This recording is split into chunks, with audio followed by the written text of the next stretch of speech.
The broken moon looked down at Hollowmere, not from the sky, from behind it, like something enormous had pressed one eye against a crack in heaven. Every corpse in the valley turned toward my shelter. Thousands of pale eyes opened beneath the ash snow. No one screamed at first.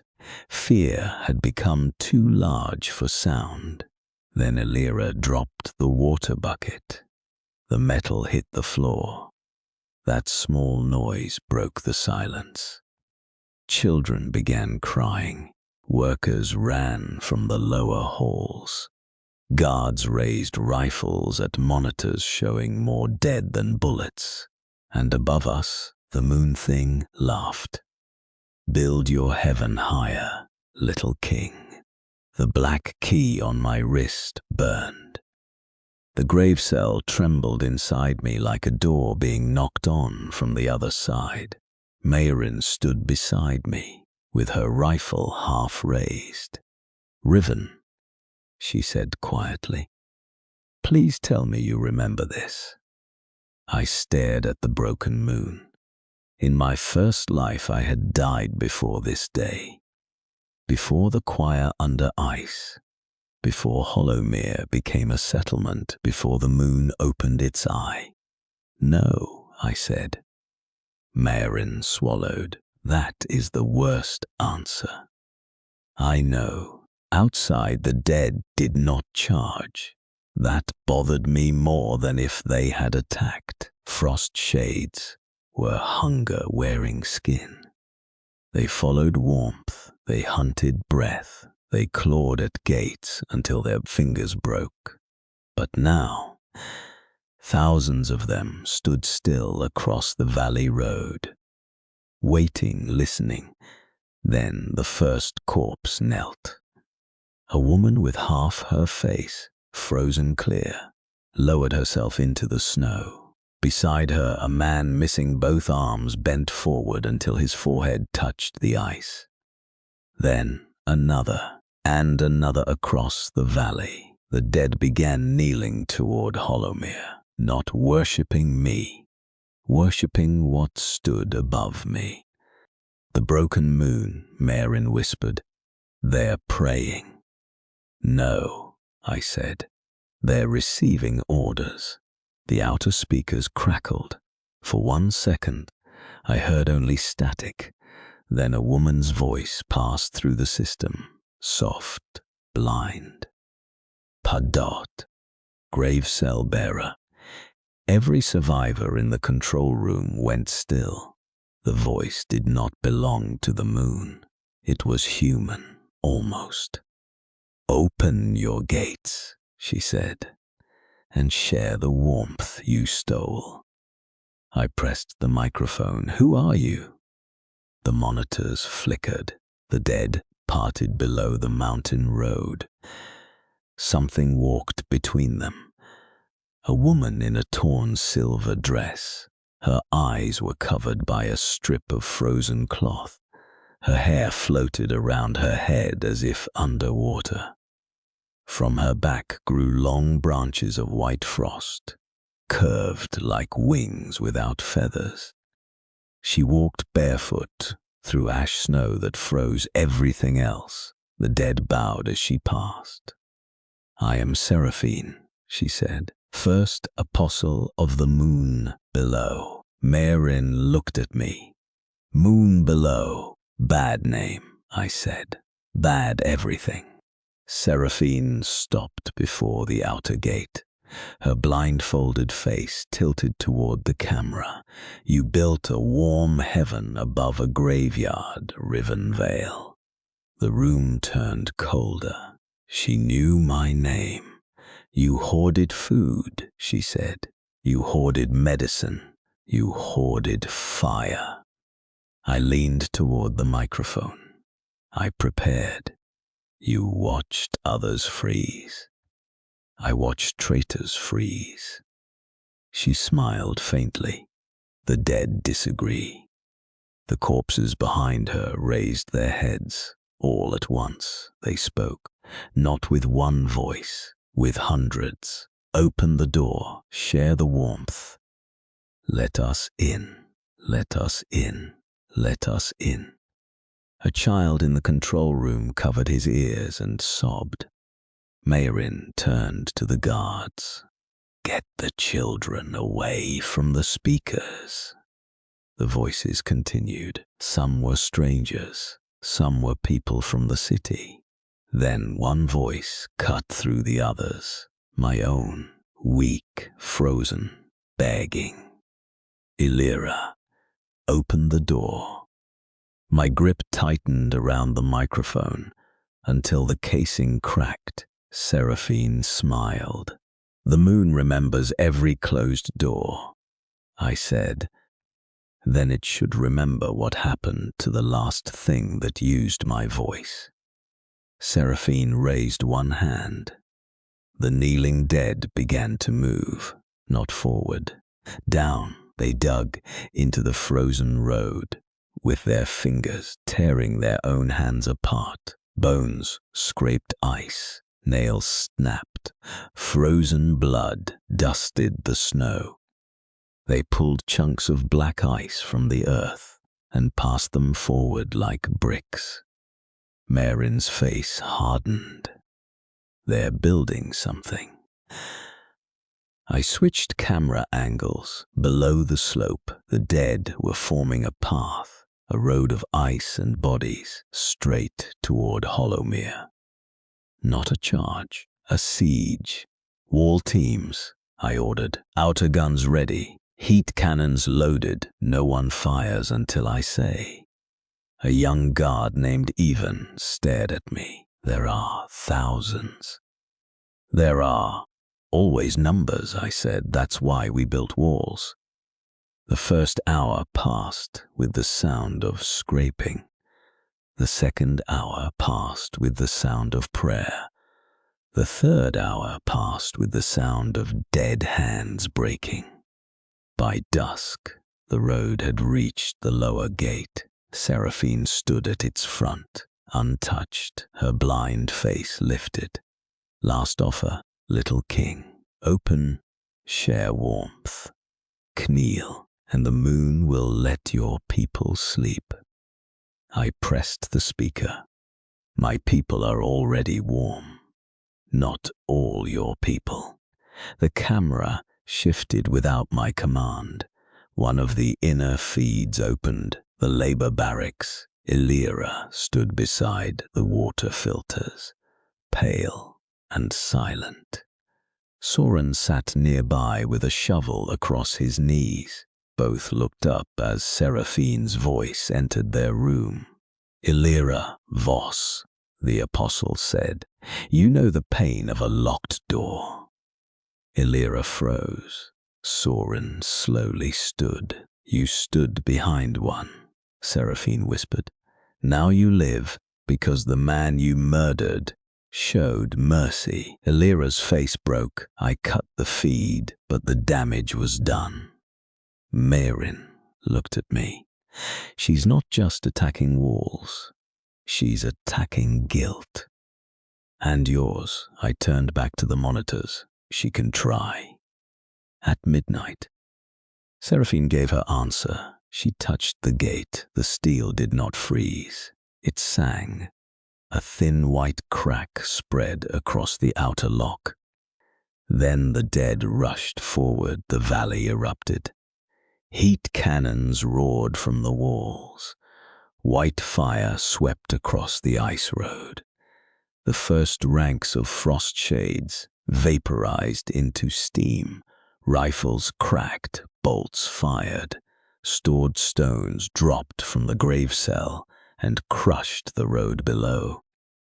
For a moment we were winning, then Seraphine opened her mouth. No sound came out, but every survivor in Hollowmere heard a voice they loved. Mothers, brothers, dead wives, lost children. The gates of memory opened, and people began lowering their weapons. One guard whispered, "Dad." Another dropped to his knees. A nurse reached toward the window, crying. I felt it too. Not Illyra, not Soren. A woman's voice from childhood. My mother, Riven. She whispered, "You're so cold." My body stopped. I had not heard her voice in 20 years. The memory was not even clear anymore, but the apostle had found the shape of the wound. "Rest," my mother's voice said. "Open the door." My hand moved toward the gate controls. Then Mayrin slapped me hard. The sound cracked through the control room. I turned slowly. She held up her other hand. "Do you need the second one?" My jaw ached. The voice faded. I stared at the gate controls, then at Mayrin. "Thank you." "You can thank me by not ending civilization with nostalgia." I opened the Gravecell. The choir core pulsed inside me. I had taken its remains, not fully refined, not safe. Useful things rarely were. I let a thread of its stolen voice pass through my throat. When I spoke, Hollowmere heard me from every speaker. Not loud, deep, lop-teed, commanding. "Wake up." The survivors flinched. The false voices shattered. People gasped as if pulled from icy water. Seraphine's face tilted. "Oh," she said, "you kept a piece of the choir." I tasted blood. Every use let something listen back. But the wall teams recovered. The heat cannons fired again. The dead burned. Still, Seraphine walked forward. Bullets struck her. They froze before touching skin. Fire washed over her dress. It turned blue and died. She reached the first gate. I left the control room. Mayrin followed immediately. "No." "Yes." That was not a discussion. It never is. You are bleeding from your mouth, only inside. That is worse, Riven.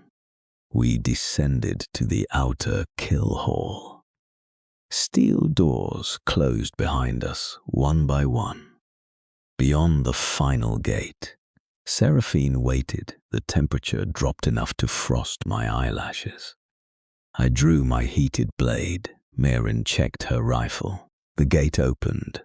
Seraphine stood 10 steps away. Up close, I saw her blindfold was not cloth. It was frozen skin grown over her eyes. She smiled. "You smell like a stolen door," I said. "You smell like a failed sermon." Mayrin muttered. "Good." "Antagonize the moon priestess." Seraphine raised her hand. 3 frost shades behind her split open. Their ribs unfolded like cages. Inside their chests burned small silver sparks. Moon-touched cores, new type, dangerous, valuable. I stepped forward. Seraphine moved first. She did not run. She vanished into snowfall. My instinct screamed. I vault-dropped a steel plate from the Gravecell beside me. Her hand struck it. A heartbeat later, the steel turned white and cracked. Mayrin fired. Seraphine bent around the bullet like smoke. The frost branches on her back stretched into spears. One scraped my shoulder. My coat froze solid. Pain bit through bone. I answered by releasing stored salt and iron dust into the air. The silver frost around her flickered. Mayrin saw it. Conductive impurities weaken the field. In normal language, throw more dirty metal at her. I opened the Gravecell. A storm of rusted nails, iron filings, salt sacks, and broken tools blasted through the kill hall. Seraphine hissed. Her moon frost dimmed. I rushed. My heated blade struck her branch wing and cut through. She screamed, not in pain, in surprise. The dead outside screamed with her. Then she touched my wrist. The black key burned.